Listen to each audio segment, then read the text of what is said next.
Hari ini tepat dimulainya kampanye Pilkada serentak, pengawasan juga sanksi yang memberi efek jera menjadi tantangan dalam Pilkada serentak tahun ini, saudara. Terutama bagi paslon kepala daerah yang melanggar aturan kampanye di tengah pandemi COVID-19. Sementara KPU telah membuat sejumlah terobosan aturan dalam masa kampanye. Apakah ini akan efektif? Langsung saja kita bahas bersama dengan anggota Dewan Pembina Perkumpulan untuk Pemilu dan Demokrasi Perludem, Mbak Titi Anggrani. Selamat pagi, Mbak Titi. Selamat pagi Mbak Stefani. Sehat ya, Mbak? Insya Allah sehat semua ya Mbak. Sehat.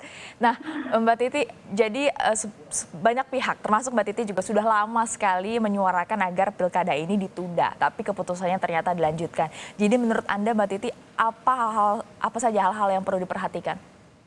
Ya, tentu saja keputusan untuk melanjutkan pilkada adalah keputusan yang cukup berisiko ya, apalagi misalnya sudah ada pernyataan dari Satgas yang menyebutkan sudah mulai timbul dampak dari penambahan kasus positif COVID-19 akibat pilkada.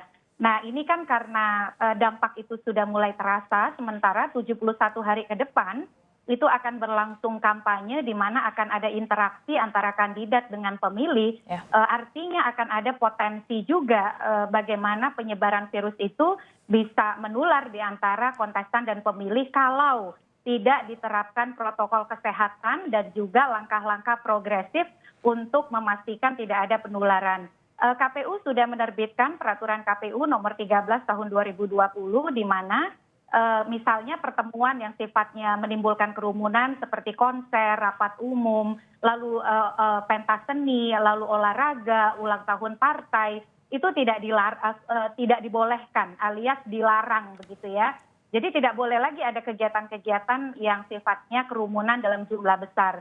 Tetapi jangan lupa Mbak Stefani, masih ada kegiatan yang melibatkan massa, yaitu pertemuan terbatas atau kemudian pertemuan tatap muka. Walaupun jumlahnya dibatasi maksimal 50 orang dengan protokol kesehatan, jaga jarak, pakai masker, hand sanitizer, dan lain sebagainya. Iya. Jadi menurut Mbak Titi masih terjadi, ya. Menurut Anda berarti teknis kampanye yang sudah disesuaikan, yang katanya sudah disesuaikan dengan pandemi COVID-19 ini belum sesuai ekspektasi, walaupun tentunya Perludem ekspektasinya sebenarnya ditunda ya?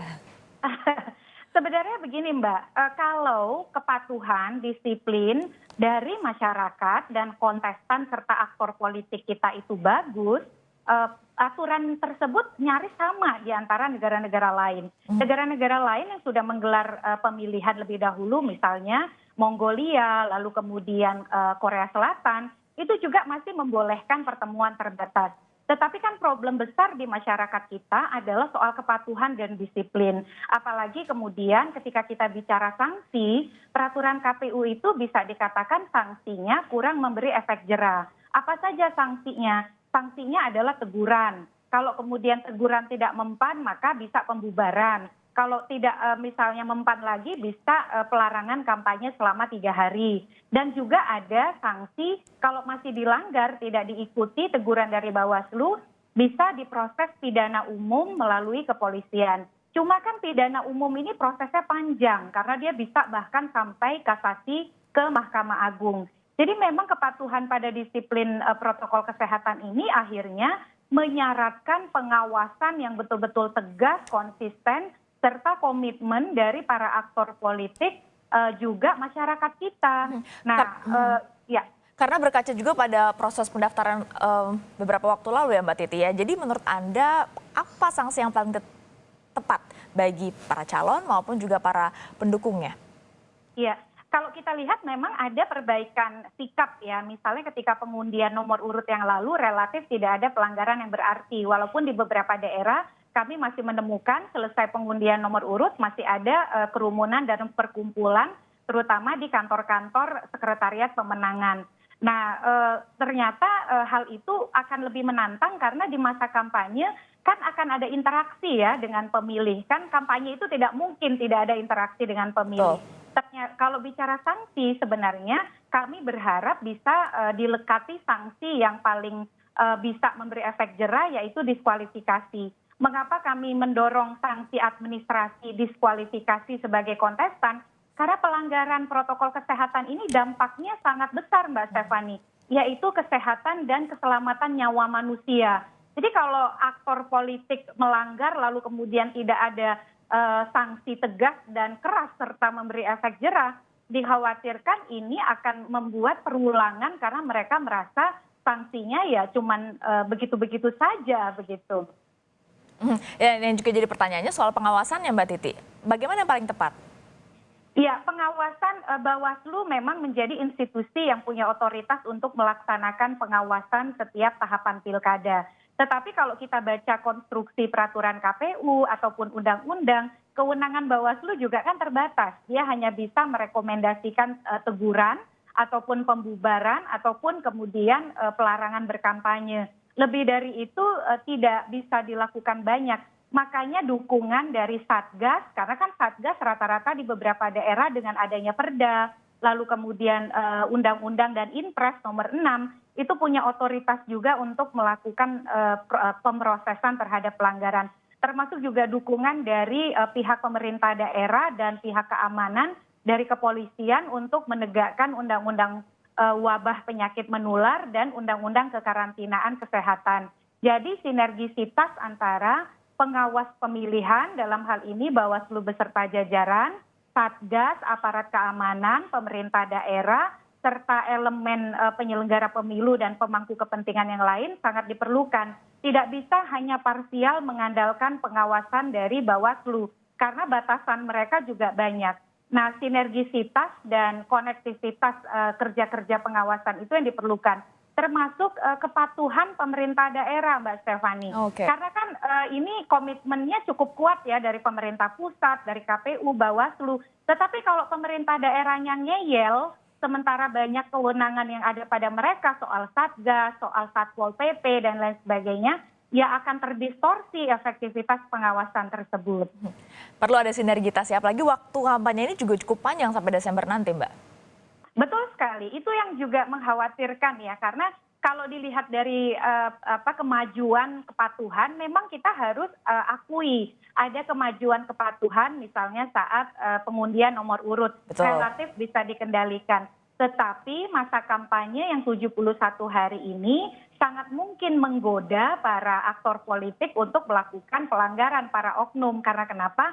Misalnya kalau kompetisi di suatu daerah itu sangat kompetitif atau misalnya head to head begitu ya, di mana elektabilitas itu selisihnya sangat kecil.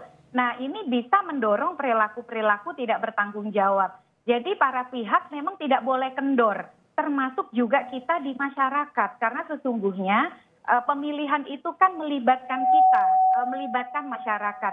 Pemilih jangan mau dimobilisir ataupun kemudian dipengaruhi untuk melakukan langkah-langkah yang bisa membahayakan kesehatan dan keselamatan kita. Semua instrumen misalnya sekolah saja kan disuruh daring, kantor saja dibatasi jumlahnya, bahkan misalnya tidak lebih dari 25%. Nah, sementara pilkada ini kan boleh mengumpulkan orang sampai 50 orang. Itu juga masih dalam jumlah yang cukup besar kalau dari sisi angka. Apalagi kalau misalnya permisif, maskernya pakai masker yang tidak standar, lalu jaga jaraknya dilanggar, belum lagi misalnya menggugah atau menarik perhatian orang juga untuk ikut-ikutan begitu. Jadi partai politik dan calon sebenarnya juga menjadi aktor yang sangat berkontribusi dan justru paling mengendalikan dalam hal ini untuk kepatuhan pada protokol kesehatan. Iya. Kalau mereka tegas, pastinya kan tidak akan ada pelanggaran ya, Mbak. Seharusnya ya, Mbak ya. Nah, setelah maaf saya potong Mbak Titi. Setelah masa kampanye, momen yang penting juga adalah pencoblosan. Nah, ini juga kompleks Mbak Titi. Di sana ada saksi, ada Bawaslu, juga ada petugas TPS. Lalu metode baru apa yang paling tepat di tengah pandemi seperti ini, Mbak? Ya, nah itu sayangnya ya, kalau kita lihat inovasi pemungutan suara itu belum terlalu muncul selain pengurangan jumlah pemilih dari 800 menjadi 500. Karena kenapa? Karena di dalam proses pemilihan kita itu waktunya kan terbatas dari jam 7 sampai jam 1 siang. KPU boleh tidak memperpanjang? Tidak boleh, karena itu adanya di undang-undang. Makanya dorongan untuk melahirkan special voting arrangement atau tata kelola pemungutan suara yang khusus untuk mengantisipasi penyebaran COVID dengan menerapkan protokol kesehatan ekstra diperlukan untuk dihadirkan melalui regulasi setingkat undang-undang. perpanjangan waktu pemungutan suara, misalnya sampai jam 3. Lalu pemberlakuan kotak suara keliling, terutama bagi mereka yang sedang isolasi mandiri atau sedang dirawat di rumah sakit. Kan tidak mungkin mereka datang ke TPS ya, Ya. bisa-bisa bubar TPS-nya begitu. Nah yang ketiga juga yang diperlukan untuk adaptasi rekapitulasi suara secara elektronik kalau memang ini ingin serius diterapkan. Termasuk apabila memungkinkan misalnya pemberlakuan pemungutan suara via pos. Karena kan ada beberapa pemilih kita yang dirawat lintas wilayah ya. Dia misalnya warga di Tangerang Selatan atau Depok yang sedang berpilkada tetapi dirawat di rumah sakit di RSPAD atau di rumah sakit di DKI Jakarta. Nah kalau kita itu mampu menyusun tata cara khusus untuk pemungutan suara di masa pandemi, sebenarnya itu lebih inklusif pemilihan kita. Makanya kami mendorong penundaan ya Mbak Stefani, agar hal-hal yang bersifat khusus tadi itu bisa diwadahi dengan baik dalam regulasi tingkat undang-undang, disosialisasikan dengan baik dan juga dilatihkan dengan maksimal kepada para petugas penyelenggara kita. Kalau yang ada sekarang kan pengaturannya masih mengurangi jumlah pemilih, menurunkan usia petugas, lalu kemudian mengatur tata cara sesuai protokol kesehatan, jaga jarak dan lain sebagainya. Tapi belum optimal melahirkan voting arrangement atau tata kelola teknis yang betul-betul khusus. Jadi tentunya Perludem tetap mendorong agar pilkada ini ditunda. Tapi kalau memang akhirnya keputusannya tetap dilaksanakan, Mbak Titi, apa langkah mendesak yang harus segera diambil? Ada yang mengatakan harus revisi undang-undang lewat Perpu atau apa menurut Mbak Titi? Iya, Perpu itu adalah sebuah keniscayaan ya dalam hal tidak terhentikan upaya untuk menunda. Meskipun soal menunda ini Mbak Stefani, perjalanan masih panjang. 71 hari masa kampanye, masa tenang dan hari pemungutan suara, banyak hal yang bisa terjadi. Tentu ini tidak boleh ditutup kemungkinan-kemungkinan yang harus diantisipasi termasuk kemungkinan penundaan apakah secara parsial atau menyeluruh. Dan hal yang mendesak adalah tadi ya Perpu untuk mengatur pertama soal tata kelola teknis pemungutan suara secara khusus sehingga bisa memastikan inklusivitas penggunaan hak pilih dan mencegah penularan COVID. Dan yang kedua adalah pengaturan sanksi yang memberi efek jera terutama berkaitan dengan pelarangan untuk melakukan kampanye bagi yang melanggar atau diskualifikasi bagi kontestan yang melakukan pelanggaran terhadap protokol kesehatan. Baik, terima kasih banyak Mbak Titi Anggrani, anggota Dewan Pembina Perludem sudah bergabung bersama Sapa Indonesia Akhir Pekan. Tentunya kita berharap yang terbaik agar semuanya tetap memperhatikan protokol kesehatan dan juga tidak abai ya, karena kita masih ada di tengah pandemi COVID-19. Terima kasih sekali lagi Mbak Titi, sehat selalu Mbak Titi.